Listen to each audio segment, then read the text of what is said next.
Okay, शुरू करते हैं अपनी क्लास। ठीक है, हेलो एवरीवन, गुड इवनिंग सभी को, फिर से गुड इवनिंग। तो हम लोग पता है आप सभी को कि पॉलिनोमियल कर रहे थे, बहुपद। और लास्ट क्लास के टॉपिक को डिस्कस करने के पहले मैं एक बार फिर से आप सभी को पोल के बारे में बता दूं। ऐसे आप सभी का पोल रिजल्ट काफी बेटर था, लास्ट क्लास में काफी सभी बच्चों ने आंसर किया है, ऑलमोस्ट सभी का आंसर सही आ रहा था। मैं फिर से एक बार बता दूं, क्योंकि कुछ बच्चे ऐसे हैं जो पोल में आंसर नहीं कर पा रहे हैं। ठीक है, तो एक बार जल्दी से मैं बता दे रहा हूँ कि आपको क्या करना है। जब भी पोल के बारे में बोलता हूँ तो नीचे में 3 डॉट पर क्लिक करोगे, फिर एक्टिविटी पर क्लिक करोगे, फिर वन पोल एक्टिव पर क्लिक करके जो भी ऑप्शन आपको सही लगते हैं, जो स्क्रीन पर क्वेश्चन दिख रहा होगा उसके जो भी आंसर सही लगते हैं, मान लो डी लगता है तो डी पर इस सर्किल पर क्लिक करने के बाद आपको इस वोट पर क्लिक करना होगा। यहाँ पर वोटेड लिखा हुआ आएगा, तभी आपका आंसर सबमिट होता है। तो इतने स्टेप्स आपको करने होते हैं पोल में आंसर करने के लिए। ठीक है, उसके बाद आप बैक करोगे तब तक जब तक मेन स्क्रीन पर नहीं आ जाओ। तो उम्मीद है कि आज की क्लास में सारे बच्चे पोल में आंसर करोगे और खुद से आप कोशिश करोगे कि आपका आंसर सही हो। उसके बाद कम से कम ट्राई जरूर करना है। ठीक है, अगर गलत होगा तो मैं बता दूंगा आपको। ठीक है, चलिए अब आते हैं कि लास्ट क्लास में हमने क्या पढ़ा था। देखो, लास्ट क्लास का जो मेन टॉपिक था हमारा, सार्व गुणनखंड विधि के द्वारा किसी भी बहुपद या बीजीय व्यंजक को फैक्टराइज कैसे करते हैं, गुणनखंड उसको कैसे करते हैं। तो सबसे पहले मैं बताऊं गुणनखंड क्या होता है, फैक्टर क्या होते हैं। तो आपको इतना पता है कि अगर हमारे पास अगर सर कभी ऐसा लिख दिया जाए 15x² y, तो आप बोलोगे सर यहाँ पर इसको मैं तोड़ सकता हूँ, 15 को अभाज्य संख्याओं के रूप में हमें तोड़ना होता है, मतलब प्राइम नंबर के फॉर्म में तोड़ेंगे। तो 15 को हम लिखेंगे सर 5 × 3, है ना। और यहाँ पर एक्स स्क्वायर कहने का मतलब एक्स को लिखेंगे x × x, और यहाँ पर y को एक बार y लिख देंगे। ठीक है, ये सारी चीज हमने काफी पहले पढ़ा था। ठीक है, ये सिंपल सा था। अब इसको मैं कई बार यूज करूंगा आज की क्लास में, इसको इस तरीके से तोड़ेंगे कई बार। ठीक है, उसके बाद अगला जो टॉपिक था हमारा, method of common factor. Common factor क्या होता है, अगर हमारे पास 2 से अधिक टर्म्स आ जाए, जैसे कि मैं यहाँ पर लिख रहा हूँ कुछ टर्म्स, जैसे बोलिए अगर मैं यहाँ पर लिख दूं 4ab। ठीक है, उसके बाद अगला टर्म है हमारा 16ab², और एक टर्म है हमारा 18a। अगर मैं इन तीनों ही टर्म में कॉमन फैक्टर की बात करूं कि सार्व गुणनखंड क्या है, तो आप लोग ट्राई भी कर सकते हो, मैंने पढ़ाया भी है। तो आप बोलोगे सर हर एक टर्म को अगर मैं फैक्टराइज करूं, 4ab का अगर मैं बोलूं तो 4ab को लिखोगे सर, 4 को हम लिख देंगे 2 × 2, और 2 × 2 × a गुना b, है ना। तो आप बोलोगे सर 4ab को हमने लिखा 2 × 2 × a × b। ठीक है, अब 16ab² को क्या बोलोगे, 16ab²। 16 को बोलेंगे 4 × 4। अब 4 को मैं लिख रहा हूँ, पहले वाले 4 को मैं लिख रहा हूँ 2 × 2, और दूसरे वाले 4 को मैं लिख रहा हूँ 2 × 2, मतलब 2 को 4 बार गुना करेंगे तो ये हमारा 16 आ जाएगा। और ए यहाँ पर लिखा गया है तो गुना में मैं ए लिख रहा हूँ, और बी का स्क्वायर लिखा गया तो बी का स्क्वायर करने का मतलब बी को मैं 2 बार लिख दे रहा हूँ, b × b। ठीक है, और 18a को आप अगर तोड़ोगे तो 18a क्या मिलेगा, 9 × 2 9 × 2 = 18, तो मैं 2 लिख दिया, और 9 को मैं लिख रहा हूँ 3 × 3। तो ये देखो अभी 18 लिख रखा है और यहाँ पर गुना है। अब यहाँ से अगर मैं बोल रहा हूँ कि सार्व गुणनखंड बताइए, यानी कॉमन फैक्टर बताइए, तो देखिए सभी में कॉमन क्या है, कॉमन मतलब जो तीनों ही में प्रेजेंट हो। तो आप बोलोगे सर 2 यहाँ पर भी है, 2 इस वाले में भी है, और 2 इस वाले में भी है। तो मैं एक बार यहाँ पर नीचे में कॉमन फैक्टर में या सार्व गुणनखंड लिखकर, मैंने लिखा है यहाँ पर सार्व गुणनखंड की अगर हम बात करें, तो आप बोलोगे सर सार्व में एक मैंने 2 लिख दिया। उसके बाद कॉमन लगाओगे, यहाँ पर गुना लगाओगे, गुना लगाकर आपको क्या दिख रहा है, अब देखो यहाँ पर भी मुझे 2 दिख रहा है, और नीचे वाले में भी 2 दिख रहा है। लेकिन इसके बाद तीसरे वाले टर्म को देखोगे तो तीसरे में 2 नहीं है ना, तो अब 2 नहीं है। अब हम अगले टर्म को देख रहे हैं ए को, तो ए यहाँ पर भी है, ए यहाँ पर भी है, ए यहाँ पर भी है, तो वो टर्म लेना है जो तीनों ही में कॉमन है। तो ए मुझे दिखा तो ए को मैंने लिख दिया। इसके अलावा और कुछ कॉमन दिख रहा है क्या, देखो आप बोलोगे सर बी यहाँ पर है पहले वाले में और दूसरे वाले में, लेकिन बी तीसरे में है क्या, बी तीसरे में नहीं है ना, तो अब कुछ नहीं कॉमन आएगा।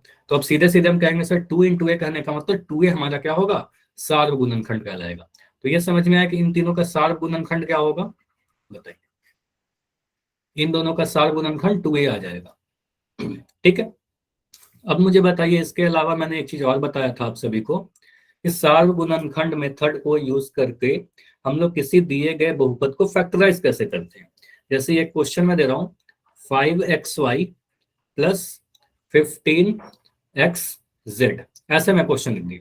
तो आप बोलोगे सर इसको क्या करेंगे, हर एक टर्म को फैक्टराइज करेंगे। तो पहले 5xy को मैं लिख रहा हूँ 5 × x × y। ठीक है, यहाँ पर प्लस का साइन था, मैंने प्लस साइन को मैं दूसरे कलर से बना दे रहा हूँ। ठीक है, ये प्लस का साइन को मैंने प्लस का साइन लगा दिया। ठीक है, ये वाला प्लस है। और 15xz को क्या लिखोगे? 15xz को आप लिखोगे 5 into 3 into X into Z, ऐसे लिख सकते हैं। तो मैंने पहले इस वाले टर्म को फैक्टराइज किया, फिर इस वाले टर्म को फैक्टराइज किया। अब आप देखो कि इन दोनों टर्म में कॉमन क्या क्या है। कॉमन मतलब दोनों ही में जो प्रेजेंट हो। तो आप बोलोगे सर 5 यहाँ पर भी है और 5 यहाँ पर भी है, तो एक तो कॉमन मुझे 5 दिखा। उसके बाद क्या कॉमन दिख रहा है? एक्स यहाँ पर भी है और एक्स यहाँ पर भी है। ठीक है, तो एक्स दोनों ही जगह पर है। तो मैं क्या ऊपर बाहर में लिख सकता हूँ सर, दोनों ही में है, तो इन दोनों को मैं बाहर निकाल लेता हूँ, 5 इंटू एक्स और ब्रैकेट लगा दूंगा। ये बताया था ना। अब मुझे बताइए 5 और एक्स को मैं यहाँ से निकाल लूँ, अगर कॉमन निकाल लूँ तो बचेगा क्या? बचेगा बस वाई, है ना। तो आप बोलोगे सर यहाँ पर सिर्फ और सिर्फ वाई बच गया, तो आप लिखोगे सर यहाँ पर वाई लिख दिया। यहाँ पर बीच में प्लस का साइन है, मैंने प्लस लगा दिया। अब मुझे बताइए यहाँ से भी आपने अगर 5x को कॉमन निकाल लिया था, 5x को मैंने ब्रैकेट के बाहर लिख दिया, तो आप बोलोगे सर बचा क्या रहा है? 3z। तो आप बोलोगे सर यहाँ पर बचा हमारा 3z। ठीक है, तो आप बोलोगे सर अब हमारा आंसर क्या आएगा? 5x ब्रैकेट के अंदर y प्लस 3z। तो ये क्या हुआ, हमने इसको फैक्टराइज कर दिया, गुना के फॉर्म में आ गया ना। देखो 5x, इसको आप क्या बोलोगे? 5x into Y plus 3z, है ना। दो चीज प्रोडक्ट के फॉर्म में आ गई, गुना के फॉर्म में आ गई। ठीक है, तो इसको मैं नहीं लिख रहा हूँ, इसको मैं मिटा दे रहा हूँ। इतना समझ में आ गया कि किस तरीके से हमने किया था लास्ट क्लास में, याद आया सभी को? ठीक है, अच्छा यहाँ पर एक चीज और सीखिए। अभी के लिए मैंने इतना आपको लिखकर बताया, इसी क्वेश्चन को हम लोग ऐसे कर सकते हैं क्या? फिर 5x, सेम क्वेश्चन लिख रहा हूँ, देखो सेम क्वेश्चन है, 5xy प्लस 15xz। मैं फिर से लिख रहा हूँ 5xy, यही था ना, 5xy plus 15xz, xy plus 15xz। देखो एक स्टेप में भी आप ऐसा सोच सकते हो। यहां पर समझिएगा, क्या आपको दिख रहा है कि सर यहाँ पर 5 है और इस 15 के अंदर भी 5 छुपा हुआ है? 15 के अंदर भी 5 छुपा हुआ है ना, 5 गुना 3, बताइए। एक अपने मन में समझ सकते हो, 15 के अंदर 5 गुना 3 है। अब x मुझे यहाँ भी दिख रहा है और x मुझे भी यहाँ भी दिख रहा है, तो मैं अगर सीधे सीधे 5x को कॉमन ऐसे ही लिख दूं, एक स्टेप में, अगर मैं अभी के लिए मैं पूरा स्टेप लिख दूंगा, लेकिन ऐसे भी आप सीखिए एक स्टेप में कैसे लिखते हैं। तो 5x कॉमन ले लिया, तो 5x जैसे ही कॉमन लिया तो आपको यहाँ पर y मिलेगा, प्लस यहाँ पर था तो मैंने प्लस लगा दिया। अब यहाँ से आपने 15 में से अगर 5 को कॉमन निकाल लिया तो बचेगा क्या? यहाँ पर 3 बचेगा। x को भी कॉमन निकाल लिया आपने, तो यहाँ पर y बच जाएगा। एक्स जेड था, अच्छा सॉरी, हाँ दीपांशु ने बोला भी था, किसी ने तो बोला था कि यहाँ जेड होगा सर, बिल्कुल, तो यहाँ पर जेड होगा, है ना। तो आप बोलोगे सर यहाँ पर मैंने क्या लिखा था? जेड। ये समझ में आया? फिर से मैं कर दूं इसको, 3z, है ना। तो आप बोलोगे सर 5x निकाल लिया तो 3z बचेगा, समझ में आया? तो एक स्टेप में भी आ गया हमारा आंसर। तो ऐसे समझ में आ रहा है? मुझे बताइए, अगर एक क्वेश्चन और मैं दूं, अगर क्वेश्चन हमारे पास, क्वेश्चन में लिख दे रहा हूँ, 1 मिनट। 12a² b, क्वेश्चन है हमारे पास 12a² b plus 15ab², question है 15ab²। इसको बोला जा रहा है कि गुणनखंड के फॉर्म में लिखिए या इसको फैक्टराइज कीजिए। देखो आप करने के लिए दोनों तरीके से कर सकते हो, एक स्टेप में भी या 2 स्टेप में भी। देखो मैं पहले पूरा कर देता हूँ। इस 12 को आप क्या लिखोगे? 12 को हम तोड़ सकते हैं सर, 12 होता है 4 गुना 3, तो लिख सकते हैं 2 गुना 2 गुना 3, है ना। तो आप बोलोगे सर 12 को लिखेंगे 2 इंटू 2 इंटू 3, a² को लिखेंगे a into a into b। ये है हमारा पहला वाला टर्म, ये हमने पहले बस पूरा टर्म को लिखा। यहाँ पर प्लस का साइन था, ये जो प्लस का साइन था इसको मैंने लगाया यहाँ पर प्लस का साइन। उसके बाद जो अगला वाला टर्म दिख रहा है आपको 15ab², इस 15² को क्या लिखोगे? 5 गुना 3, तो आप लिखोगे सर यहाँ पर हमने लिखा 5 इंटू 3, और a को मैंने a लिखा और b² को मैंने लिखा b इंटू बी। क्या यहाँ तक समझ में आ रहा है सभी को? यस और नो? क्या यहाँ तक समझ में आ रहा है? ठीक है, क्लियर है। अब देखिए कॉमन क्या क्या है, दोनों टर्म में कॉमन क्या है? टर्म कहने का मतलब प्लस के पहले वाला और प्लस के बाद वाला, इन दोनों में कॉमन क्या है? तो इन दोनों में मुझे कॉमन क्या दिख रहा है? 2 कॉमन दिख रहा है क्या? 2 कॉमन दिख रहा है दोनों में? वाई कह रहे हो, 2 कहाँ कॉमन है? 2 कॉमन नहीं है। आप बोलोगे सर 3 कॉमन है ना। तो मैं जो बोलूँ सिर्फ वाई नहीं लिखना है, ध्यान से सुनना है मैं क्या बोल रहा हूँ। 3 यहाँ पर भी है और 3 यहाँ पर भी है, 5 भी कॉमन नहीं है, तो 3 दोनों ही में है, 3 को निकाल लिया बाहर। आप बोलोगे 3 लिख देंगे सर। और क्या कॉमन है? देखो ए यहाँ पर भी है और ए इस वाले में भी है, तो ए को ही मैंने बाहर निकाल लिया, 3 इंटू ए। ठीक है, उसके बाद बोलोगे सर और कुछ कॉमन है क्या? बिल्कुल, यहाँ पर बी भी कॉमन है, तो आप बोलोगे सर बी को निकाल दिया, तो ए इंटू बी निकाल दिया, तो 3 ए बी बाहर निकला, इसके आगे कुछ भी कॉमन नहीं है, तो 3 इंटू ए इंटू बी बाहर निकाल लिया। अब 3 ए और बी को जब मैंने बाहर निकाल लिया तो बचा क्या? 2 इंटू टू, है ना, यही बचा ना, 2 इंटू टू और ए।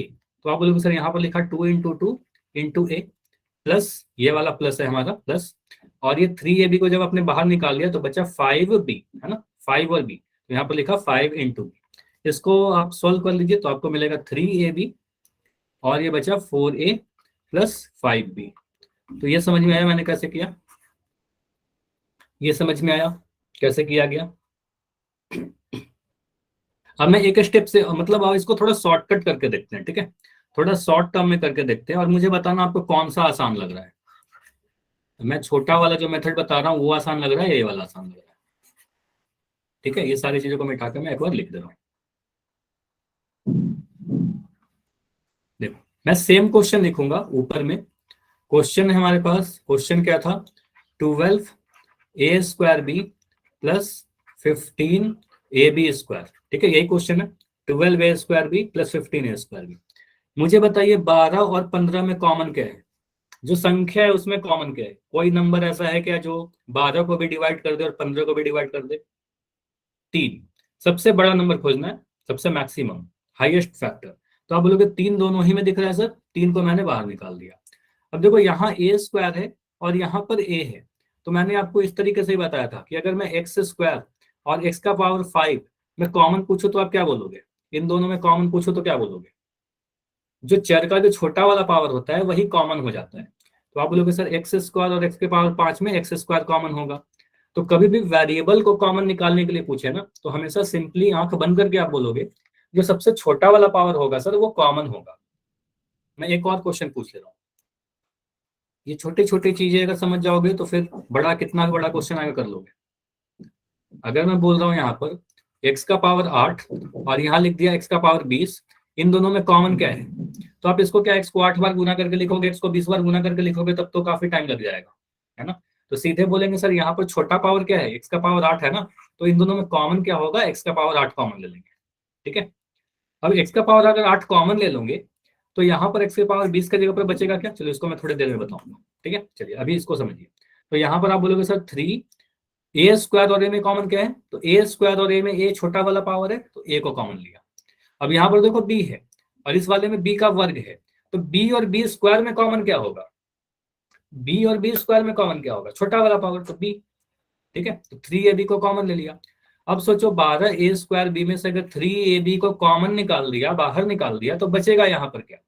यहाँ पर क्या बचेगा? 4 बचेगा ना, 3 चौके 12 हो जाएगा। यहाँ पर सोचो कौन सा नंबर बचेगा? 12 में से अगर 3 को निकाल लिया तो 12 को अपने मन में सोचो, 12 क्या है? 3 गुना 4, तो 3 को हटा लिया तो 4 बचा होगा, है ना। सोचो, थोड़ा थोड़ा प्रैक्टिस करो, क्लास 9th में हो आप लोग, इतना तो सोचो, 4 आएगा। उसके बाद यहाँ पर ए स्क्वायर में से अगर ए निकाल दिया, 2 ए थे उसमें से एक ए को मैंने निकाल दिया, तो एक ए बच जाएगा ना, यहाँ पर एक ए बच जाएगा। और ये बी अकेला था, एक बी ही था, एक बी। मान लो आपके पास, मुझे बताइए, आपके पैकेट में 1 रुपए है, वो 1 रुपए मैंने निकाल लिए, अब क्या बचेगा? बचेगा कुछ? कुछ नहीं बचेगा ना। तो यहाँ पर बी को मैंने हटा लिया, है ना, बी हटा दिया, ये बी स्क्वायर पूरा हट गया। ठीक है, अब यहाँ पर मैंने प्लस लगा दिया। अब यहाँ पर मुझे बताइए 15 में से अगर 3 हटा लिया तो क्या बचेगा? 15 में से मैंने 3 को कॉमन निकाल लिया। मन में सोचिए 15 क्या है? 3 गुना 5, तो 3 निकाल लिया तो 5 बचेगा, है ना, तो 5 बचेगा। अब यहाँ पर ए को मैंने निकाल लिया, ए को नहीं लिखेंगे। बी स्क्वायर में से 2 बी में से 1 बी को निकाल लिया, तो 1 बी बचेगा। समझ में आ रहा है? एक स्टेप में हमारा आंसर आया या नहीं आया? बताओ कौन सा आसान लगा। मैं इसको कह रहा हूं मेथड 1, इसको मेथड 1 कह रहा हूं और नीचे वाले को 2 बोल रहा हूं। मेथड 1 आसान है या 2 आसान है? आप लोग मुझे एक बार बताओगे कौन सा आपको आसान लग रहा है, 1 या 2? अच्छा 2, 1। अच्छा मिक्स है, कुछ बच्चों को लग रहा है 1, कुछ को लग रहा है 2। हो दोनों में सेम चीज रहा है, बस इसमें मैंने ज्यादा एक्सपैंड करके लिखा है और इसमें थोड़ा सोच सोच के लिख दिया। ठीक है, चलो मैं तो जितने भी क्वेश्चन करेंगे ना उसको दोनों ही तरीके से कर लेंगे। ठीक है, ये चलेगा। तो इससे क्या होगा, फायदा होगा कि भले ही क्लास थोड़ा डिले होगा, स्लो हो जाएगा क्लास, लेकिन बेटर होगा कि दोनों ही तरीके से आप समझ जाओगे। ठीक है, तो दोनों ही तरीके से करेंगे। ठीक है, तो इस पे बेस्ड मैं क्वेश्चन पूछता हूँ आपसे। चलो, रिकॉल करने के पहले एक चीज और मैं आपसे पूछता हूँ, एक चीज और समझा देता हूँ। ठीक है, इंपॉर्टेंट है। अगर मुझे बताइए, कभी ऐसे लिख दिया जाए 7 x का पावर 8, यहाँ पर लिख दिया माइनस, मैंने लिखा 21 x का पावर, मैंने यहाँ पर लिख दिया 18। इसमें से मुझे अगर कॉमन निकालना हो तो आप क्या निकालोगे?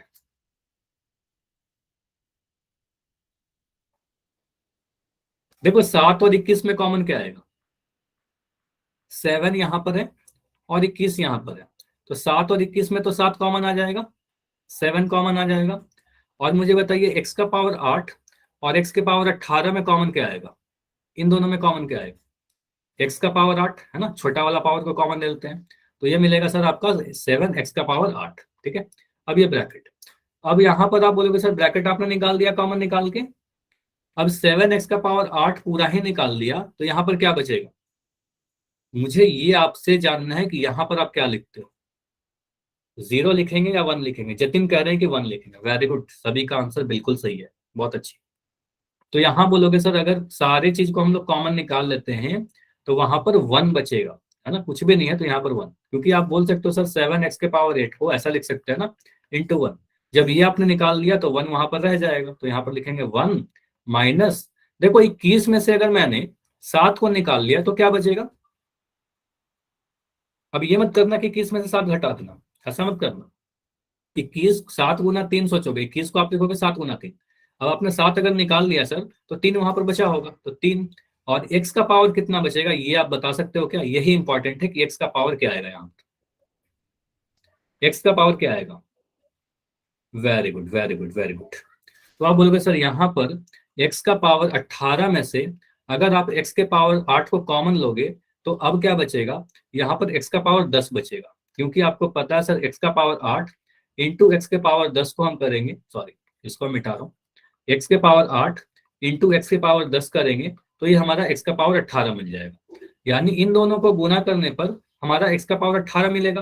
तो आपने जब ये निकाल लिया तो हमारा ये बचेगा x का पावर 10, तो आप बोलोगे सर यहाँ पर पावर कितना आएगा? यहाँ पर आएगा हमारा x का पावर 10। इसमें कोई भी डाउट है तो आप प्लीज बताओगे मुझे, अगर डाउट है तो बताइए, समझ में आया तो y लिखिए, y। चलो, तो ये अगर क्लियर है तो मैं कुछ क्वेश्चन और पूछता हूँ, देखते हैं कितने बच्चों का आंसर सही आता है। ठीक है, और इससे भी आसान क्वेश्चन पूछूंगा। हाँ, सिंपल सा, बस ये मुझे देखना है कि आप लोग को इसमें क्या क्या चीजें समझ में आ रही है। अगर मैं लिख दूं x का पावर 5 माइनस x का पावर 13, और अगर मैं यहाँ पर ऐसे 2 x का पावर इतना लिख दिया, और मैं यहाँ पर अगर x का पावर 5 को कॉमन निकाल रहा हूँ, क्योंकि आपको पता है सर छोटा वाला पावर कॉमन निकल जाएगा, तो यहाँ पर बोलोगे 2 माइनस, मुझे बस बताइए यहाँ पर x का पावर आप क्या लिखोगे? x का पावर आप क्या लिखोगे?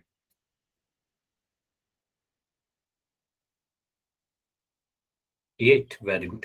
तो आप बोलोगे सर यहाँ पर 13 में से 5 घटा देते हैं, क्योंकि हमें पता है सर x का पावर 5 और x के पावर 8 को आप गुना करोगे तो x का पावर 13 मिलेगा, तो यहाँ भी 5 और 8 को जोड़ देते हैं। तो यहाँ पर अगर हम x के पावर 13 में से x के पावर 5 को हम निकाल रहे हैं कॉमन, तो हमारा x का पावर 8 बच जाएगा, है ना। तो 13 में से 5 घटा देना है, अगर कोई डाउट हो रहा है तो 13 में से 5 घटा दो तो आपका 8 मिल जाएगा, तो यहाँ पर बोलोगे सर x का पावर 8 मिलेगा। ये वाला समझ में आ रहा है ना सभी को? इसको यूज करेंगे कई बार, जब भी मैं शॉर्टकट मेथड यूज करूंगा तो डायरेक्ट ऐसे कर दूंगा। ठीक है, और बड़ा बड़ा फैक्टराइजेशन आएगा बड़ा वाला पावर का, तो उसको तो यूज करना ही पड़ेगा हमें। ठीक है, छोटे वाले में तो हम लोग लिख के भी कर सकते हैं। चल, तो अभी आपके लिए रिकॉल है। रिकॉल क्वेश्चन बहुत ही आसान वाला है। बोला गया है 2m स्क्वायर और 4m का सार्व गुणनखंड बताइए। सिंपली बस कॉमन फैक्टर पूछा जा रहा है और कुछ नहीं किया गया। बस कॉमन फैक्टर देखिए, सारे टर्म को आप फैक्टराइज कर लीजिए। अच्छा, एक सेकंड में, थोड़ी देर में पोल लॉन्च करता हूँ। चलो, तो बस पोल आपका अभी ऑन है, पोल में जाकर आंसर करिए, पहले सॉल्व करो। तो आप पहले 2m को फैक्टराइज करो, इसको गुणनखंड के फॉर्म में लिखिए, फिर 2m स्क्वायर को फैक्टराइज कीजिए, फिर यहाँ पर 4m लिख रखा है, तो इन सभी को आप फैक्टराइज करिए, उसमें देखिए कि कॉमन यानी कौन सा फैक्टर्स ऐसा है जो तीनों ही में है, जो तीनों में आ रहा है।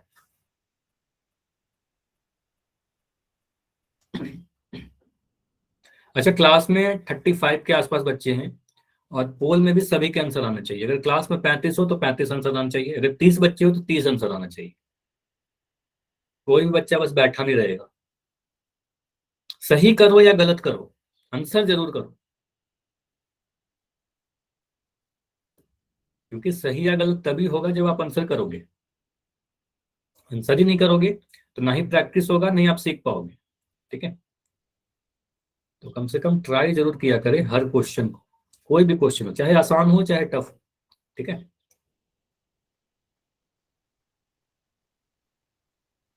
चलिए, तो अभी तक काफी सारे बच्चों का आंसर आया है, मिक्स आंसर आए हैं और ज्यादातर आंसर सही आए हैं। इसको भी डिस्कस करेंगे, बताइएगा। और जितने लोग का नहीं आया है जल्दी से करिए। तो 20 सेकंड दे रहे हैं, अभी 20 सेकंड और है। और कभी अगर लगता है कि मैं पोल जल्दी एंड कर रहा हूँ, मैं काउंटिंग कर रहा हूँ, तो आप जल्दी से मुझे माइक ऑन करके बता सकते हो, क्योंकि चैट बंद रहता है। अभी भी कुछ बच्चे हो जिनका आंसर नहीं आया है, 15 सेकंड रुकते हैं, 15 सेकंड लास्ट।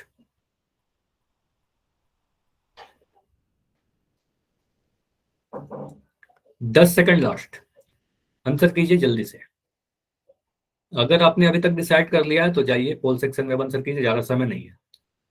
5, 5, 4, 3, 2, 1। चलो, अच्छी बात है कि यहाँ पर ऑलमोस्ट सभी का आंसर आया है। और यहाँ पर आंसर मिक्स तो आए हैं, मतलब मिक्स आने का मतलब ABCD चारों तरह के आंसर आए हैं। चारों तो सही नहीं होगा, कोई एक ही सही होगा।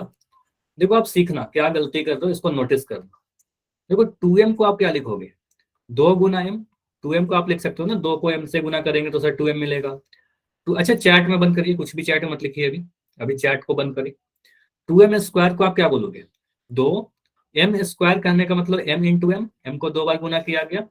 और 4m लिखने का मतलब 4 को आप करोगे तो 4 को लिखोगे 2 गुना 2, और m को लिखोगे m, है ना। अब मुझे कौन से फैक्टर ऐसे दिख रहे हैं जो तीनों ही जगह पर आए। आप बोलोगे सर तीनों ही जगह कॉमन की अगर बात करोगे तो 1, 2 मुझे यहाँ दिख रहा है, 1, 2 मुझे यहाँ दिख रहा है, और 2 यहाँ भी दिख रहा है। तो 2 ऐसा फैक्टर है जो तीनों ही में आया। ठीक है, उसके बाद क्या दिख रहा है, एम मुझे सर यहाँ भी दिख रहा है, एम यहाँ भी दिख रहा है, और एम यहाँ भी दिख रहा है। तो एम तीनों ही जगह पर आ गया। इसके अलावा और कुछ कॉमन है क्या, इसके अलावा और भी कुछ कॉमन है क्या। तो कोई भी फैक्टर ऐसा नहीं है जो तीनों ही में है। तो आप बोलोगे सर हमारा आंसर क्या होगा, 2m। तो यही फैक्टर कॉमन होगा, 2m, option number B. Clear है। तो जिनका भी आंसर ऑप्शन बी था सही था, और जिनका गलत हो गया मुझे बताइए, अब समझ में आया। क्योंकि कुछ बच्चों के आंसर ऑप्शन सी आ रहे थे, कुछ के डी आ रहे थे, तो ये दोनों ही गलत है। गलत हुआ कोई बात नहीं, अभी समझ में आया नहीं आया। ठीक है, तो बस वाई नहीं लिखना है, अगर डाउट हो तो पूछा करो आप लोग। अब देखो, आगे बढ़ते हैं, इस क्वेश्चन को करते हैं। अच्छा, इस क्वेश्चन को करने के पहले एक कंसेप्ट मैं आपको बताता हूँ, ये शायद लास्ट क्लास में नहीं हो पाया था। जैसे मुझे बताइए, अगर आपको बोला जाए कि 21 को फैक्टराइज कीजिए, तो आप में से हर एक बच्चा बोलेगा सर 21 को फैक्टराइज करने के लिए मैं 7 गुना 3 लिख दूंगा। ठीक है, तो इसके अभाज्य गुणनखंड क्या होंगे, 7 और 3, 7 गुना 3। ठीक है, अब अगर मैं लिखूं कि मेरे पास नंबर है, फैक्टर जो है 7 और 3 है, 7 गुना 3 लिखा गया है। अब मैं आपसे पूछूं कि संख्या क्या रहेगा, तो संख्या निकालने के लिए आप क्या करोगे, इसको गुना कर दोगे।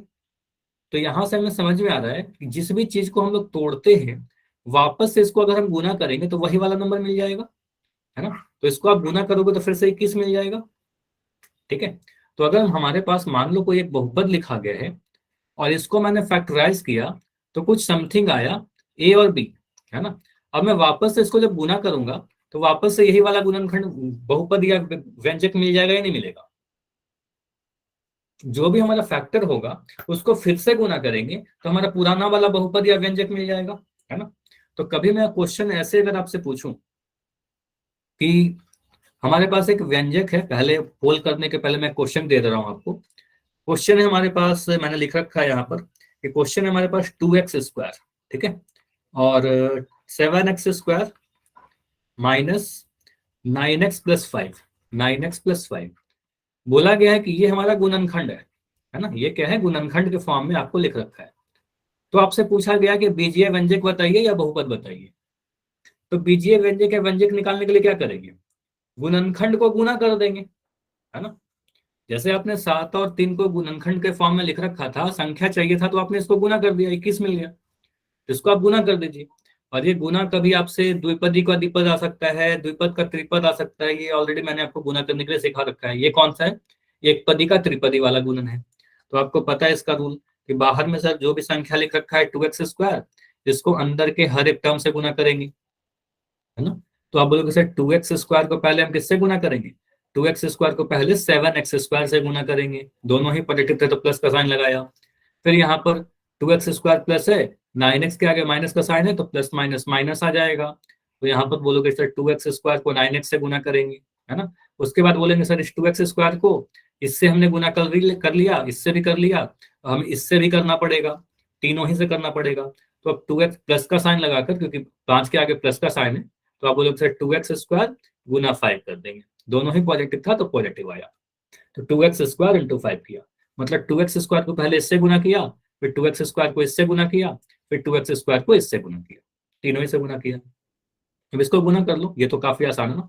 7 को 2 से गुना करोगे 14 मिलेगा, और x² को x² से गुना करके क्या मिलेगा, x² इंटू x²। आप बोलोगे सर x² को x² से गुना करेंगे तो x का पावर 2 और 2 ऐड होकर के 4 दे देगा, तो x का पावर 4 मिलेगा, ठीक है। माइनस 9 को 2 से गुना करेंगे 9 दूनी 18, x का पावर 2, ये दोनों गुना होगा, x का पावर 2 इंटू x का पावर 1, तो ये मिल जाएगा पावर 3, ठीक है। पावर ऐड हो जाते हैं, तो 5 को 2 से गुना करोगे 5 2 10, x का पावर 2। ये समझ में आ रहा है क्या सभी को, रिपीट कर दूं, ठीक है। कहां पर डाउट है असलम, बताओगे, पूरा रिपीट कर दूं क्या, पूरा रिपीट कर दूं, इसको मैं मिटा रहा हूं, इसको मिटा दूं, चलो ठीक है, पूरा ठीक। तो सिंपली आपसे अगर कभी ये समझना कि अगर हमारे पास कभी क्वेश्चन दे रखा हो एक गुणनखंड के फॉर्म में, और बोला जाए कि आपको क्या करना है, उसको उसका बहुपद बताना है, कि बहुपद बताना है फिर बीजीय व्यंजक बताना है। चलो इससे भी आसान क्वेश्चन लेता हूँ, मैं आपसे पूछा, चलो इस क्वेश्चन को भी रहने दीजिए। अगर मैं कहता हूँ हमारे पास गुणनखंड कुछ ऐसा लिखा गया है, a into B² plus 5m, ठीक है, और आपसे पूछा जाए कि बहु व्यंजक बताइए या फिर बहुपद बताइए, आप क्या करोगे, आप बोलोगे सर यहाँ पर इसको गुना कर देंगे, ठीक है। तो कभी भी अगर गुणनखंड के फॉर्म में लिखा रहे, बहुपद या व्यंजक पूछे तो उसको गुना कर देना, ठीक है। तो आप इसको गुना कैसे करोगे, तो इस a को अंदर के हर एक टर्म से गुना करेंगे, तो a को B² से गुना करेंगे क्या मिलेगा, a को B² से गुना करेंगे तो AB² मिलेगा, यहाँ पर प्लस का साइन है प्लस लगाया, और a को 5m से गुना करेंगे तो 5am मिलेगा। ये समझ में आया क्या असलम, और सभी लोग बताइए, समझ में आ गया ये वाला, तो ये हमारा आंसर आ जाएगा। कुछ नहीं करना था, बस गुना करने का अलग रूप, बस अलग लैंग्वेज में पूछ लिया आपसे, ठीक है। अगर ये समझ में आ गया है तो ऊपर वाला क्वेश्चन कर लीजिए, अगर ये समझ में आ गया तो ऊपर वाला गुना कर लो, है ना। तो आपसे पूछा क्या जा रहा है, व्यंजक, मतलब करना है गुना, है ना, सिंपली गुना कर दीजिए। तो आप इसको मैं गुना करके बता रहा हूँ आपको। आप बोलोगे सर यहाँ पर क्या करेंगे, चलो इसको मिटा दो थोड़ा। तो आप बोलोगे सर बाहर में जो 2x² लिख रखा है, इस 2x² को पहले 7x² से गुना करेंगे, इसको इससे मैंने गुना किया, फिर माइनस का साइन लगाया, इसको इससे गुना करेंगे, तो 2x² को 9x से गुना करेंगे। आपको गुना क्यों कर रहे हैं, आपको रूल बता रखा है मैंने कि बाहर वाले टर्म को अंदर के ब्रैकेट के हर एक टर्म से गुना करेंगे, तो 2x² इंटू 5 लिख दिया। अब समझ में आया, इतना क्लियर है। इसके आगे 7 को 2 से गुना करो 14, x का पावर 4, ये क्यों, एक पदी का एक पदी से गुना, है ना, पुराना कंसेप्ट। 2 को 7 से गुना किया 14 मिला, x² को x² से गुना किया, x का पावर 4 मिला, ठीक है। माइनस का माइनस लगाया, 9 के 2 से गुना किया 18 मिला, x² को x से गुना किया, x का पावर 3 मिला, प्लस 5 2 10, x का पावर 2। अब क्लियर है, अब क्लियर है। तो ऐसा क्वेश्चन आएगा तो आप लोग खुद से आंसर निकाल लोगे, ठीक है। चलिए, तो अब मैं आपसे एक पोल में क्वेश्चन पूछ रहा हूँ, ठीक है, और बिल्कुल सिमिलर क्वेश्चन है। ये क्वेश्चन नहीं हो पाया था लास्ट क्लास में, क्वेश्चन नंबर 77 है। किसी बीजीय व्यंजक का गुणनखंड देखो दे रखा है, ये गुणनखंड के रूप में लिख रखा है, तो व्यंजक आपसे पूछा जा रहा है, तो व्यंजक कैसे निकाल, गुना कर दीजिए, है ना। व्यंजक कैसे निकालते, गुना कर दोगे आप। तो एक पदी से बस सिंपली त्रिपदी का गुना पूछा जा रहा है और कुछ नहीं करना है। तो एक पदी से त्रिपदी का गुना करने के लिए मैंने काफी डिटेल में आप सभी को बताया, और सबसे आसान वाला यही था। आपको सिंपली ध्यान दे रखना होता है कि ब्रैकेट के बाहर जो एक पदी लिख रखा है उसको अंदर के हर एक टर्म से, मतलब ब्रैकेट के अंदर जो भी टर्म है उन सभी से गुना करेंगे। ठीक है, ट्राई करो आप लोग पहले खुद से, उसके बाद तो मैं सॉल्व कर दूंगा। पहले आप लोग खुद से ट्राई करो। और हाँ, ऑप्शन देखो बिल्कुल मिलते जुलते दिख रहे हैं ना आपको, बिल्कुल एक ही जैसे ऑप्शन दिख रहे हैं चारों, लेकिन चारों ही ऑप्शन अलग अलग है।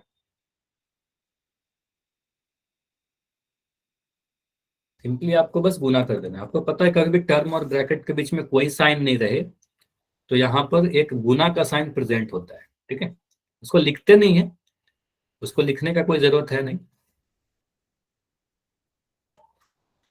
तो इस 3x को पहले इससे गुना करोगे, फिर इस 3x को इससे गुना करोगे, फिर इस 3x को इससे गुना करोगे। ठीक है, अपना समय लीजिए, आराम से करिए, हड़बड़ी करने की जरूरत नहीं है। ये सारे कंसेप्ट काफी इंपॉर्टेंट है।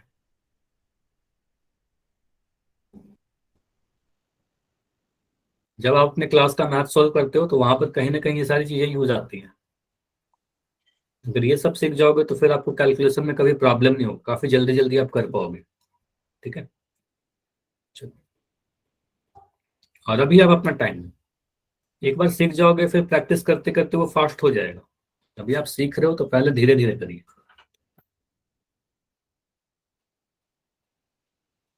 चल फोटो फाटो नहीं आ रही किसी की भी।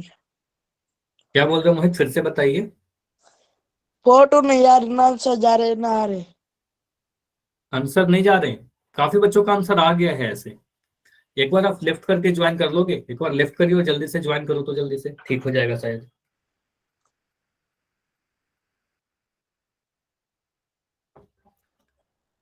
हो सकता है नेटवर्क के इशू कारण ऐसा हो रहा हो।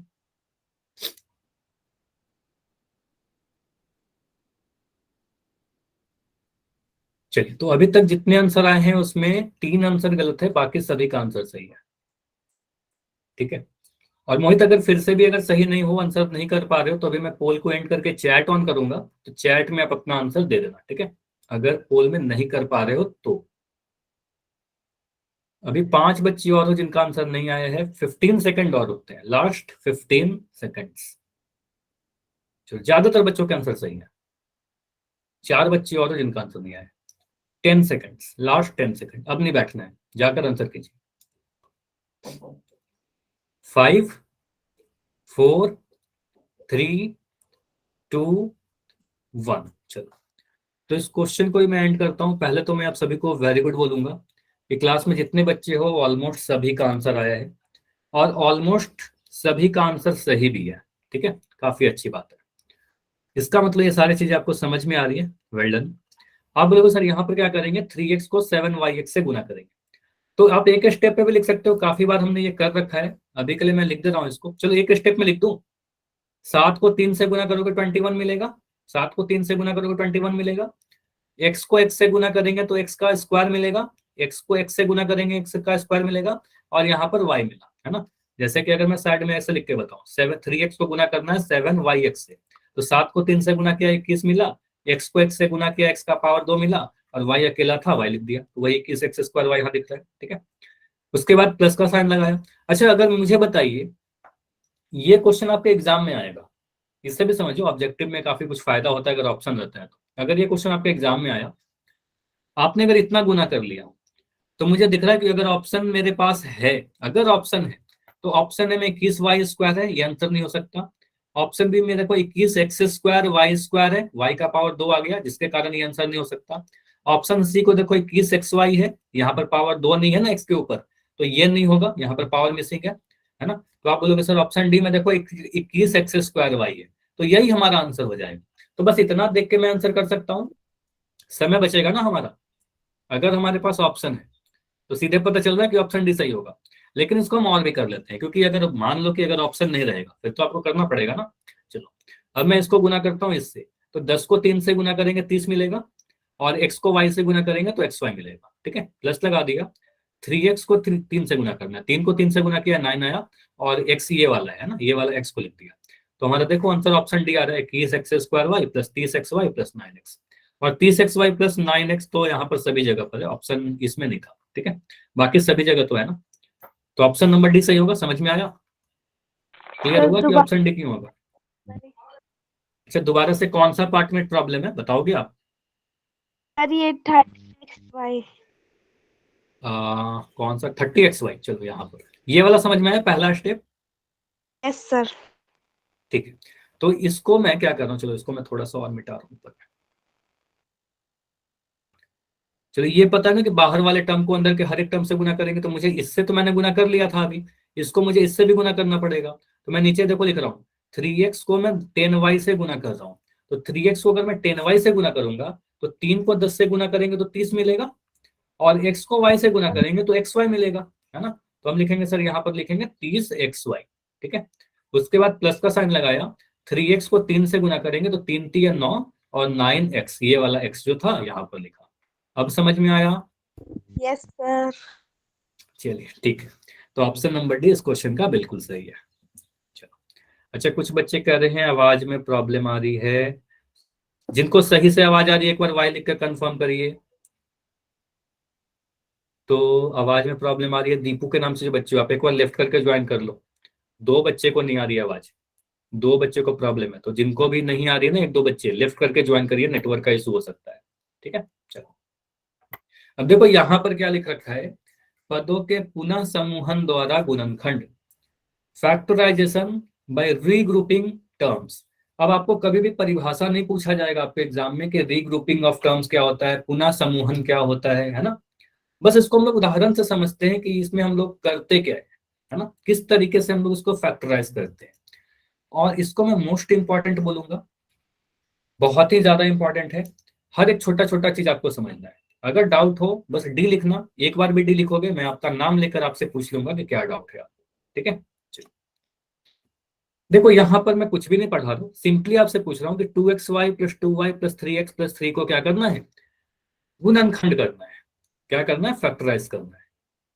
अगर मैं यहाँ पर देखूं हर एक टर्म को, तो इन सभी में कुछ सार्व गुणनखंड आपको दिख रहा है क्या, कॉमन फैक्टर कुछ दिख रहा है कि सभी में जो कॉमन हो। तो मैं एक टर्म को यहाँ पर देखता हूं तोड़कर, तो पहले 2xy को तोड़कर देखा, तो 2xy को तोड़ोगे तो ये मिलेगा 2 इंटू एक्स इंटू वाई। ठीक है, अब मैं 2y को तोड़ रहा हूँ, तो 2y को अगर मैं तोड़ूंगा तो मुझे मिलेगा 2 इंटू वाई। ठीक है, अब मैं 3x को देख रहा हूँ, 3x को आप तोड़ोगे तो आपको मिलेगा 3 गुना x, और मैं 3 को तोड़ू तो 3 को 3 ही लिखोगे, या फिर अगर बहुत ज्यादा आपको बोले तोड़ो ही तो आप बोलोगे सर 3 को मैं लिख दूंगा 3 गुना 1, है ना।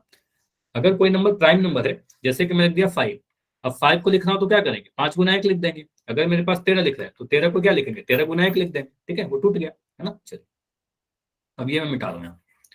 अब मुझे बताइए कि इन चारों में कुछ भी आपको कॉमन फैक्टर दिख रहा है क्या, सार्व गुणनखंड दिख रहा है क्या, कोई भी ऐसा फैक्टर जो चारों ही में।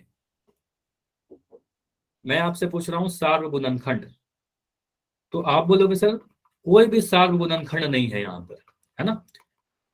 तो सार्व गुणनखंड 0 होगा क्या, अच्छा एक आंसर आ रहा है 1। देखो 1 तो हमेशा कॉमन फैक्टर होगा, अगर मैं कुछ भी लिख दूं तो कॉमन फैक्टर 1 तो हमेशा होगा। 1 के अलावा 1 के अलावा एक तो होगा ही, एक तो सभी में कॉमन रहता है, एक तो मैं यहाँ भी गुना कर दूंगा, एक को मैं यहाँ भी गुना कर सकता हूँ, एक को यहाँ भी गुना कर सकते हैं, एक यहाँ भी, तो एक तो सभी जगह पर है। लेकिन एक के अलावा मुझे बताइए और कोई गुणनखंड है कॉमन, तो एक के अलावा कुछ भी नहीं है। आप बोलोगे सर वाई है, वाई ऊपर पहला दोनों में है तो नीचे वाले 2 में नहीं है ना, ऊपर वाले 2 में है नीचे वाले 2 में नहीं है। तो हम क्या कह सकते हैं, यहाँ सभी पदों में कोई सार्व गुणनखंड नहीं है एक के अलावा, है ना। एक तो है, एक के अलावा और कोई सार्व गुणनखंड नहीं है। ठीक है, फिर इसको कैसे गुणनखंड करेंगे, तो अब मुझे क्या दिख रहा है कि अब मैं सर अगर इसके पहले 2 टर्म को देखूं, मैं सिर्फ पहले 2 टर्म को देख रहा हूं, है ना, बस इतना को देख रहा हूं जिसको मैं अभी बॉक्स में बना रहा हूं। ठीक है, इन दोनों को देखिए, इन दोनों में कुछ कॉमन है क्या, तो इन दोनों में आप बोलोगे सर 2y मुझे यहाँ भी दिख रहा है और 2y यहाँ भी है, तो इन दोनों में 2y कॉमन दिख रहा है, मुझे दिख रहा है कॉमन, दोनों में 2y दिख रहा है कॉमन, ठीक है। उसके बाद मैं बोलूं कि बाद वाले ब्रैकेट को आप देखिए, है ना, बाद वाले जो मैंने बॉक्स में बनाया, इन दोनों में कुछ कॉमन है क्या? मैं सिर्फ इतना देखूं तो इन दोनों में मुझे 3 कॉमन दिख रहा है कि 3 दोनों ही में है सर, 3 फैक्टर दोनों में है, ठीक है। तो पहले वाले 2 टर्म में 2y फैक्टर है, 2y कॉमन है, और 3x और 3 में 3 कॉमन है, ठीक है। तो यहां से हम लोग इस टाइप के अगर क्वेश्चन हमारे पास आते हैं तो हम लोग ग्रुपिंग करके उसको हम लोग फैक्टराइज करते हैं। जैसे अगर मैं यहाँ पर अब इस क्वेश्चन को मैं फिर से लिख रहा हूं, पहले मैं पूरा क्वेश्चन ही लिख दूंगा। क्वेश्चन है हमारे पास 2xy plus 2y plus 3x plus 3, ठीक है। अब मैं फिर से इस सारे को फैक्टराइज कर रहा हूं, मतलब हर एक टर्म को करूंगा। तो 2xy को लिखेंगे 2 इंटू एक्स इंटू वाई। आपको मैंने क्लास के शुरू में बोला कि हम क्या करेंगे, दोनों ही तरीके से कर लेंगे, शॉर्टकट मेथड से भी, एक स्टेप वाले मेथड से भी, और पूरा डिटेल में भी, ठीक है। अब मुझे बताइए, पहले मैं डिटेल वाला बता दे रहा हूँ। 2y को क्या लिखोगे, 2 गुना वाई, 2 गुना वाई लिखा, फिर यहाँ पर प्लस का साइन था, जो जो प्लस का साइन है उसको तो मैं ऐसे लिखते जा रहा हूँ, प्लस का साइन को मैंने लिख दिया। प्लस से क्या होता है, प्लस या माइनस से टर्म अलग होते हैं, ठीक है, प्लस या माइनस से टर्म अलग अलग होते हैं, पद को आप गिनते हो प्लस या माइनस के थ्रू, ठीक है। फिर मैंने यहाँ पर प्लस लगाया, फिर 3x को आप क्या लिखोगे, फिर 3x को हम लिख देंगे 3 गुना एक्स, इसको लिख देंगे 3 गुना एक्स। फिर आप प्लस लगाओगे यहाँ पर, आप बोलोगे सर फिर से प्लस दिख रहा है, और 3 को क्या लिखोगे, 3 को आप बोलोगे, 3 को मैंने लिखा सर 3 गुना 1, है ना, तो आप बोलोगे सर इसको लिखा 3 गुना 1। क्लियर है इतना, ये समझ में आया। तो 2xy को मैंने 2xy ये लिखा, फिर 2y को लिखा 2 इंटू वाई, 3x को लिखा 3 इंटू एक्स, 3 को लिखा 3 इंटू एक्स। अब आप जैसा बोल रहे थे कि पहले वाले 2 टर्म को मैं देखूंगा पहले, है ना। अब बस इतना को देख के बताइए, इन दोनों में क्या कॉमन, आप बोल रहे थे 2y, है ना, 2 और y दोनों में कॉमन। तो यहाँ भी मुझे 2 दिख रहा है, और 2 मुझे यहाँ भी दिख रहा है, y मुझे इस वाले में भी दिख रहा है, और y मुझे इस वाले में भी दिख रहा है। तो 2y को अगर हम कॉमन निकाल लें, 2y को हम कॉमन निकाल लें, तो पहले वाले में अगर मैं 2y को कॉमन निकाल लूं तो बचेगा क्या, 2y को अगर मैं कॉमन निकाल लूं तो x बच रहा है यहाँ पर, है ना। तो आप बोलोगे सर यहाँ पर x बच जाएगा, x निकाल लिया, रख दिया। फिर यहाँ पर प्लस का साइन था, प्लस लगा रख दिया। अब 2y देखो यहाँ पर बस 2y है, 2y में से 2y को कॉमन निकाल लिया तो क्या बचेगा, 2y में से 2y को कॉमन निकाल लिया, पूरा ही कॉमन निकाल लिया, तो 0 बचेगा नहीं, 1 बचेगा, ठीक है। तो हमेशा 1 बचेगा। तो कभी भी ऐसा समझना कि अगर मैं कोई भी टर्म में से, जैसे मैं लिख दिया यहाँ पर 5a प्लस 5, यहाँ से अगर 5 को कॉमन निकाल लोगे तो यहाँ पर बचेगा आपका a, प्लस 5 को कॉमन निकाला तो 1, है ना। तो 1 हमेशा बचेगा कॉमन, अगर कुछ पूरे टर्म को कॉमन निकाल लोगे। तो 2y में से 2y निकाल लिया तो यहाँ पर 1 बचेगा, ठीक है। फिर प्लस का साइन था, ये वाला साइन को देखो, प्लस का लगा दिया 2y के बाद वाला। अब मुझे इन दोनों में क्या कॉमन दिख रहा है, 3 यहाँ पर भी है, 3 यहाँ पर भी है, तो 3 को मैंने कॉमन निकाल दिया। तो 3 को जब कॉमन निकालोगे तो क्या बचा, आपका x बचा, है ना, x प्लस ये वाला प्लस को लिखा मैंने, और इस 3 को आपने अगर कॉमन निकाला तो हमारा बचा यहाँ पर 1, है ना। तो आप बोलोगे सर यहाँ पर आएगा 1, ठीक है। इतना समझ में आ रहा है, यहां तक समझ में आएगा, क्लियर है। चलो अब मैं क्या कर रहा हूँ, अब मुझे यहाँ पर अगर मैं बोलूँ कि टर्म्स कितने हैं, तो प्लस या माइनस से अलग होते हैं ना। प्लस कितना दिख रहा है, यहाँ पर एक बार प्लस दिख रहा है। अब ब्रैकेट के अंदर जो प्लस है उसको मत देखिएगा, आप बोलोगे सर एक टर्म ये पूरा है हमारा, देखो एक टर्म ये पूरा होगा, ठीक है, ये कितना पूरा, और दूसरा बॉक्स में इतना बना रहा हूँ, ठीक है, ये दूसरा टर्म। अब मुझे बताइए पहले वाले डब्बे और दूसरे वाले डब्बे में आपको कुछ कॉमन दिख रहा है क्या, पहले वाले डब्बा और दूसरा वाला डब्बा में कुछ कॉमन दिख रहा है क्या। तो कॉमन मुझे x प्लस 1 दिख रहा है ना। आप बोलोगे सर ये हमारा दिख रहा है x प्लस 1, यहाँ भी है सर एक ब्रैकेट, और x प्लस 1 यहाँ भी है हमारा एक bracket, x plus 1 x plus 1। तो इन दोनों में से मैं x प्लस 1 को फिर से कॉमन निकालूंगा, ये पूरा x प्लस 1 को कॉमन निकाल लिया। और जब भी कॉमन निकालते हैं तो फिर ब्रैकेट देते हैं। तो 2y इंटू एक्स प्लस 1, देखो लिखा गया था 2y इंटू एक्स प्लस 1, और 2y इंटू एक्स प्लस 1 में से अगर x प्लस 1 को आप अगर कॉमन निकाल दोगे तो बचेगा क्या हमारा, 2y बचेगा। तो यहाँ पर आप लिख दोगे 2y, ठीक है। यहाँ पर प्लस का साइन था, मैंने प्लस का साइन लगाया, और ये x प्लस 1 को इस वाले में से, दूसरे वाले ब्रैकेट में से अगर आप x प्लस 1 को बाहर निकाल लिए तो आपको 3 बचेगा यहाँ पर। तो ये हमारा आंसर आया x plus 1 into 2y plus 3। समझ में आया इतना, या कठिन लगा? समझ में आया तो वाई लिखिए। कोई डाउट है तो रिपीट करने बोल सकते हो, डाउट बता सकते हो। ठीक है, वाई वाई वाई। अच्छा, इसको मैं शॉर्टकट से बताऊं? ये तो हमने इतना डिटेल में कर लिया, ठीक है। चलो इसी क्वेश्चन को मैं थोड़ा शॉर्ट तरीके से बताता हूँ। चलो इसको मैं यहाँ पर मिटा रहा हूँ, क्योंकि दोनों ही चीज आप सीखो। क्या कह रहे हैं? घुमा दिया? क्या? हाँ घुमा दिया, क्या बोल रहे हो असलम? नहीं समझ में आया क्या? बताइए। वाई। अगर समझ में आ जाए तो वाई लिखा करो, अगर नहीं समझ में आया तो डी लिखा करो। अगर नहीं समझ में आया, डाउट रहे तो डी लिखा करो। चलो इसको मैं क्या कर रहा हूँ, थोड़ा शॉर्ट।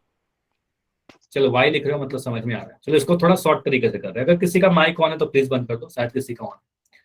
तो देखो फिर से मैं क्वेश्चन लिख रहा हूँ, 2xy plus 2y plus 3x plus 3। देखो कितना जल्दी से आप कर सकते हो कि सर मुझे क्या दिख रहा है, पहले वाले दोनों टर्म में 2y कॉमन दिख रहे हैं, तो मैंने 2y को कॉमन लिखा। और यहाँ पर आप ब्रैकेट में बोलोगे सर 2y को निकल गया तो x बचा, और यहाँ से पूरा 2y निकल गया तो यहाँ पर 1 बचा, ब्रैकेट बंद। अब दूसरे वाले ब्रैकेट में मतलब इन दोनों टर्म में मुझे 3 कॉमन दिख रहा है, तो 3 को जैसे ही कॉमन लोगे तो यहाँ बचेगा x, और यहाँ 3 पूरा ही कॉमन आ गया तो बचा 1। अब यहाँ पर देखो x प्लस 1 यहाँ भी है, इस वाले में भी x प्लस 1 है, और प्लस के बाद यहाँ पर भी x प्लस 1 है, ठीक है, यहाँ पर भी x प्लस 1 है। तो इन दोनों में से अगर मैं x प्लस 1 को बाहर निकाल लूँ तो आपको ब्रैकेट के अंदर मिलेगा ये 2y, ये 2y, ये प्लस 3। देखो कितना जल्दी हो गया, समझ में आया? काफी जल्दी हो गया ना। तो ऐसे भी कर सकते हो आप। तो पहले आप समझने के लिए पहले इतना ट्राई करो, फिर जब आप सीख जाओगे ना तो प्रैक्टिस करते करते आप खुद ऐसे करने लगोगे। ठीक है, जब प्रैक्टिस हो जाएगा तो खुद आप करने लगोगे। अब आ गया ना? चलो अब आया, ठीक है, अब आया, ठीक है। चलो और भी प्रैक्टिस करेंगे, काफी सारे क्वेश्चन करेंगे। अब तो यहाँ पर आंसर में थोड़ा देखना कि आंसर कई बार आपको ऐसे भी लिख के दिया जा सकता है। आंसर ऐसे भी लिखेगा, x प्लस 1 को हम 1 प्लस एक्स भी लिख सकते हैं, ए प्लस बी, 5 में 3 जोड़ो चाहे 3 में 5 जोड़ो, है ना, 8 ही आएगा। तो x प्लस 1 को 1 प्लस एक्स लिख देगा, 2y प्लस 3 को 3 प्लस 2y लिख देगा। तो ये भी लिखा हुआ है, तो ये भी आंसर सही होगा, ठीक है, ये भी आंसर बिल्कुल सही होगा, ठीक है। तो ऐसा समझिएगा, कभी टर्म्स को आगे पीछे कर सकता है। चलिए अगला क्वेश्चन है हमारे पास कि 10xy plus 21 plus 15x plus 14y, इसको फैक्टराइज कीजिए, ठीक है। तो मैं क्या कर रहा हूं, सीधे हर एक टर्म को फैक्टर करके देखता हूं, ठीक है। तो मैं क्या कर रहा हूं, 10xy को अगर मैं देखा तो इसको आप लिखोगे sir 5 into 2 into X into Y, ठीक है। इस 21 को आप तोड़ोगे तो 21 मिलेगा आपको 7 इंटू 3, 7 गुना 3। इस 15x को आप तोड़ोगे तो ये मिलेगा आपको 5 गुना 3 गुना x। और इस 14y को आप तोड़ोगे तो आपको मिलेगा 7 इंटू 2 इंटू वाई। ये समझ में आ रहा है मैंने क्या क्या लिखा? हर एक टर्म को मैंने फैक्टर के फॉर्म में, गुणनखंड के फॉर्म में तोड़ तोड़ के लिख दिया। अब इससे ज्यादा वो फैक्टराइज नहीं होगा। अब मुझे बताइए इन चारों में कुछ कॉमन है क्या? चारों की मैं बात कर रहा हूं, एक के अलावा। एक तो होगा ही, एक तो हमेशा आएगा। एक को छोड़कर क्या कुछ भी ऐसा है जो चारों में कॉमन हो, जो इन चारों टर्म में है? ध्यान से देख लो, टाइम लो अपना। तो कुछ भी नहीं दिख रहा है मुझे, एक ही दिख रहा है। देखो 5 बोलोगे तो 5 है पहले वाले में सर, दूसरे वाले में तो 5 है ही नहीं। 2 है यहाँ पर, दूसरे वाले में 2 है नहीं। x पहले वाले में है, दूसरे में तो x है ही नहीं। और पहले में y है, दूसरे में y है ही नहीं। तो पहले और दूसरे में कुछ कॉमन नहीं है, तो हम क्या कहेंगे? चारों में तो कुछ भी कॉमन नहीं है। अच्छा मुझे एक चीज और बताइएगा, बड़ा इंटरेस्टिंग सा मैं क्वेश्चन पूछ रहा हूँ। मुझे बोला जाए ABCDEFGH, बहुत सारा टर्म दे दिया, और भी दे दिया IJK, कितना टर्म दे दिया? 11 टर्म हो गई है, टोटल 11 टर्म हो गया। अब आपसे पूछा जा रहा है इन 11 टर्म में कुछ कॉमन है क्या? ऐसा कुछ पूछ दिया आपसे, 11 टर्म लिखा रहेगा, 11 पूरे सभी में कुछ ऐसा है क्या जो सारे में कॉमन हो? अब अगर मैं चेक कर रहा हूँ तो मुझे, अच्छा अभी एन नहीं लिख रहा है, पहले पहले पूरा क्वेश्चन तो सुन लो। अभी मैंने क्वेश्चन पूरा नहीं लिखा है, ठीक है, अभी मैंने पूरा क्वेश्चन बोला ही नहीं है, अभी सुन लो, अभी चैट में मैं टोटल अगर 11 टर्म लिख दूं और इसमें बोलूँ कि कुछ कॉमन है क्या, और आप अगर चेक करो इन दोनों में कुछ भी कॉमन नहीं दिखे तो हम सीधे बोलेंगे सर इन दोनों ही में जब कुछ कॉमन नहीं है तो सभी में अगर कुछ कॉमन खोजेंगे तो नहीं मिलेगा, है ना। समझ में आ रहा है क्या मैं बोलना चाह रहा हूं? अगर मुझे ये दिख जाता है कि इन दोनों ही में कुछ कॉमन नहीं है तो हम कह सकते हैं ना कुछ भी ऐसा नहीं होगा जो सभी में कॉमन हो जाए, ठीक है। तो हम सिंपली कह सकते हैं सर अगर हमें दिख गया कि पहले दोनों में कुछ कॉमन नहीं है तो इसका मतलब हम कहेंगे पूरे टर्म में कुछ भी ऐसा नहीं होगा, जो ऐसा टर्म नहीं होगा जो चारों में कॉमन मिल जाए, ठीक है। तो कुछ भी ऐसा नहीं है जो चारों में कॉमन है। अब पिछले बार देखो यहाँ पर आपने पिछला बार क्या किया था, इस क्वेश्चन में पहले दो टर्म को आपने देखा और लास्ट वाले दो टर्म को आपने देखा था, तो मुझे यहां पर से कुछ कॉमन दिख गया था और यहां से भी कुछ कॉमन दिख गया था, है ना। लेकिन यहां पर मुझे आप पहले दो टर्म को देख के बताइए इसमें से भी कुछ कॉमन है क्या, इसमें और इसमें कुछ कॉमन है क्या, बताइए। तो इन दोनों में भी कुछ कॉमन नहीं दिख रहा हमें तो इन दोनों में भी कुछ कॉमन नहीं दिख रहा। अब क्या करेंगे, तो हम देखेंगे पहले वाले को, अब कहते हैं पुनः समूहन इसी को कहते हैं, रीग्रुपिंग इसी को कहते हैं, रीअरेंजमेंट। मतलब क्या करते हैं उसके प्लेस को चेंज करते हैं, जगह को बदलते हैं। तो हम क्या कहेंगे सर अगर मैं इसको मैं फिर से ध्यान से थोड़ा देखूं, 10x y एक मिट गया क्या, यहाँ पर आप बोलोगे सर 10x into y। हाँ, अब मैं इन दोनों टर्म को देख रहा हूँ, पहला वाला और तीसरा वाला, इन दोनों में कुछ कॉमन है क्या, बताइए इन दोनों में कुछ कॉमन है क्या।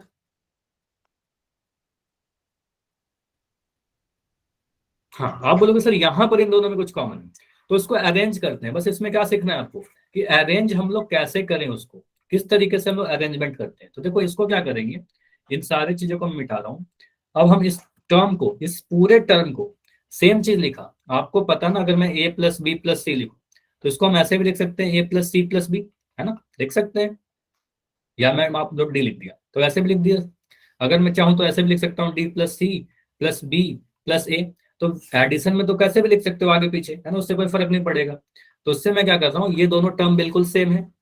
अंतर क्या हुआ, ये जो देखो 21 यहाँ पर लिख रखा है, इस 21 को मैंने सॉरी इस 15x जो यहाँ पर लिख रखा है, इस 15x को मैंने इधर लिख दिया। अभी जो 21 यहाँ पर लिख रखा है, इस 21 को मैंने बाद में कर दिया। जो दूसरा वाला टर्म है उसको मैंने तीसरे टर्म पे लगा दिया, जो दूसरे नंबर पे लिख रखा है उसको मैंने जो तीसरे पे रखा है वो दूसरे पे आ गया। समझ में आ रहा है ऐसा क्यों कर रहा हूँ, क्योंकि मुझे दिख रहा था कि इन दोनों में सर कुछ कॉमन है, इन दोनों में कॉमन है तो इन दोनों को पास पास रख दिया। इन दोनों में कुछ कॉमन है क्योंकि इन दोनों में देखो 7 कॉमन दिख जाएगा, तो इन दोनों को पास पास रख दिया, ठीक है। तो जो भी टर्म में से कुछ कॉमन दिख रहा है उसको मैंने एक साथ लिखा है, बस।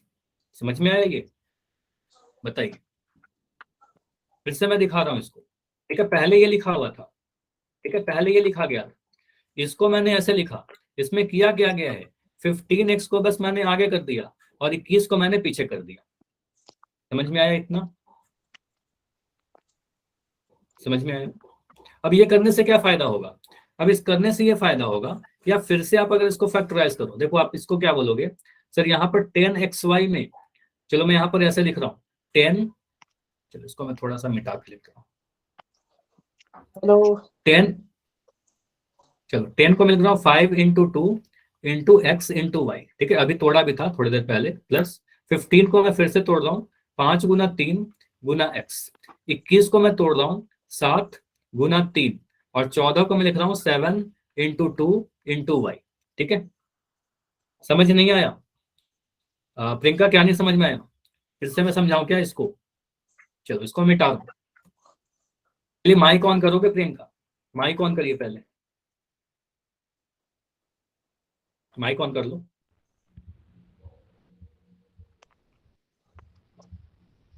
अच्छा नहीं, चलो ठीक है। तो मैं यहाँ पर बोल रहा हूँ कि मुझे, मैं फिर से समझा रहा हूँ, कोई बात नहीं। तो यहाँ पर आप बोलोगे सर इन चारों टर्म में कुछ भी कॉमन नहीं है, थोड़ा समझिएगा, चारों टर्म में कुछ भी कॉमन नहीं है। अब मैं पहले और दूसरे टर्म को देख रहा हूँ तो इसमें भी कुछ कॉमन नहीं दिख रहा है। अब मैं पहले और तीसरे टर्म को देख रहा हूँ तो इनको, इसमें मुझे कुछ कॉमन दिख रहा है, इन दोनों में सर कुछ कॉमन है, 5x कॉमन दिख रहा है। इन दोनों में मैं देख रहा हूँ तो इन दोनों में भी कुछ कॉमन है, दिख रहा है ना, इतना समझ में आ रहा है। सर हमने फर्स्ट और फोर्थ को क्यों नहीं लिया, इनमें भी तो कॉमन है।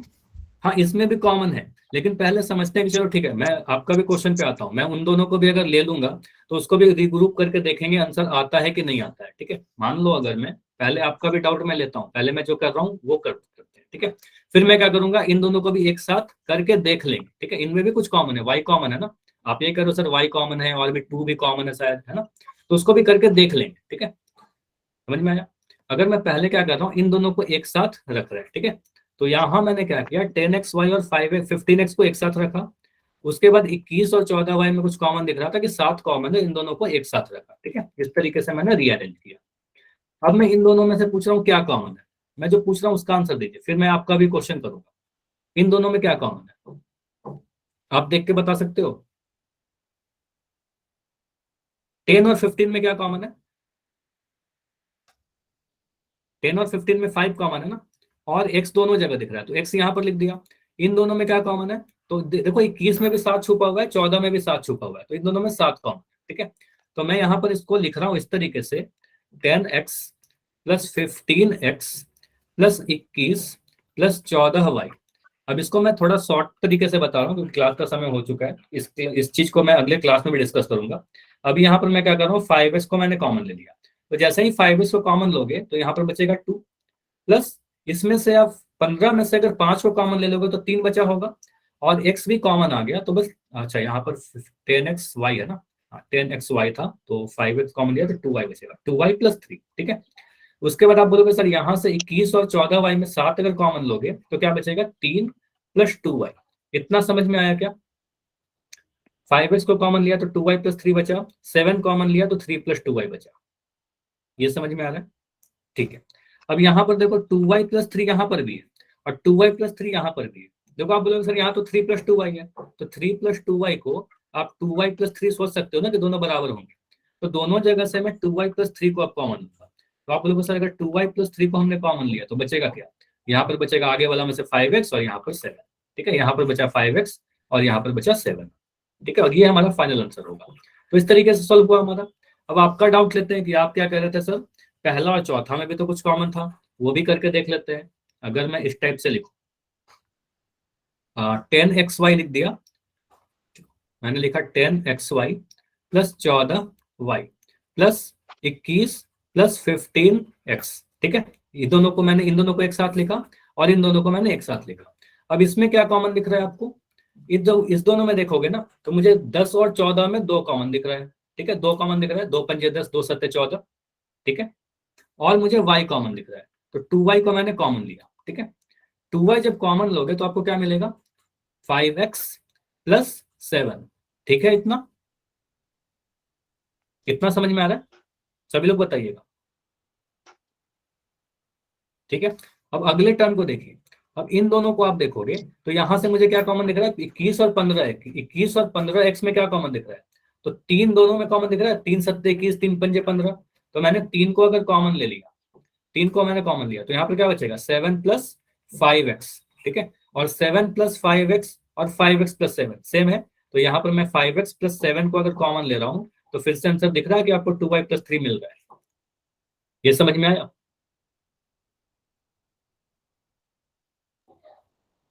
क्लियर हुआ।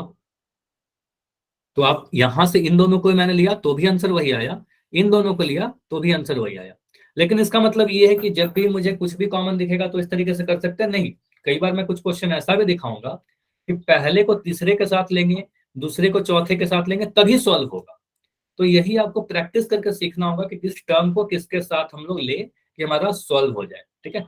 तो नेक्स्ट क्लास में इस वाले क्वेश्चन को मैं फिर से करूंगा, एक बार रुक जाइए 1-2 मिनट, इस क्वेश्चन को हम लोग नेक्स्ट क्लास में फिर से करेंगे।